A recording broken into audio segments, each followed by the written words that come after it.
ধলপুর গ্রামের এক কোণে ছোট্ট এক টুকরো জমি আর খড়ের চালের ঘর নিয়ে বাস করতেন ভুবন চাষী। ভুবন কাকা বিশ্বাস করতেন, জানো বউ, নিজের মাটি কখনো কাউকে ধোকা দেয় না। তুমি যদি তাকে ঘাম দাও, সে তোমাকে সোনা ফিরিয়ে দেবে। সে বছর প্রচণ্ড খরা দেখা দিল। গ্রামের বড় বড় চাষিরা চড়া দামে চড়া সার কিনেও ভালো ফলন পেলেন না। অনেকেই হতাশ হয়ে জমি ফেলে শহরের দিকে পাড়ি জমাতে লাগলেন। কিন্তু ভুবন কাকা হাল ছাড়লেন না। ভোরবেলা যখন সবাই ঘুমিয়ে থাকত, তখন তিনি কোদাল আর লাঙল নিয়ে মাঠে নেমে পড়তেন।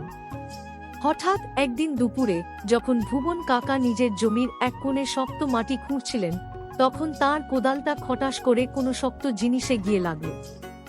তিনি হাত দিয়ে মাটি সরিয়ে দেখলেন সেখানে একটা পুরনো তামার পাত্র পোঁতা রয়েছে।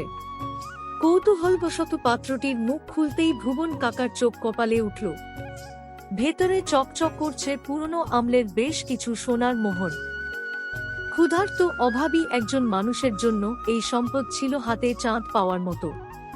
ভুবন কাকা চাইলে সহজেই এই গুপ্তধন লুকিয়ে বাড়ি নিয়ে যেতে পারতেন এবং তার সমস্ত অভাব এক মুহূর্তে দূর হয়ে যেত। কিন্তু ভুবন কাকা ছিলেন খাঁটি চাষী, তার শরীরে বইত সতার রক্ত।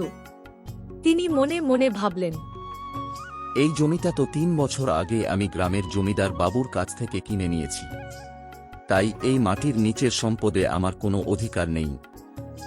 ভুবন কাকা সোজা চলে গেলেন জমিদার বাবুর বাড়ি। বাবু তখন বারান্দায় বসে চা খাচ্ছিলেন। ভুবন কাকা পাত্রটি তার সামনে রেখে বললেন, বাবু, আপনার জমিতে আজ লাঙল দিতে গিয়ে এই জিনিসটা পেয়েছি। বাবু, এটা আপনার সম্পদ, বুঝে নিন। জমিদার বাবু পাত্রটি দেখে অবাক হয়ে গেলেন। এই যুগে এমন সততা ভাবাই যায় না। তিনি ভুবন কাকার দিকে তাকিয়ে বললেন, ভুবন, তুমি চাইলে এটা অনায়াসে নিজের কাছে রেখে দিতে পারতে, কেউ জানতেও পারত না। তোমার ঘরে তো এখন চরম অভাব।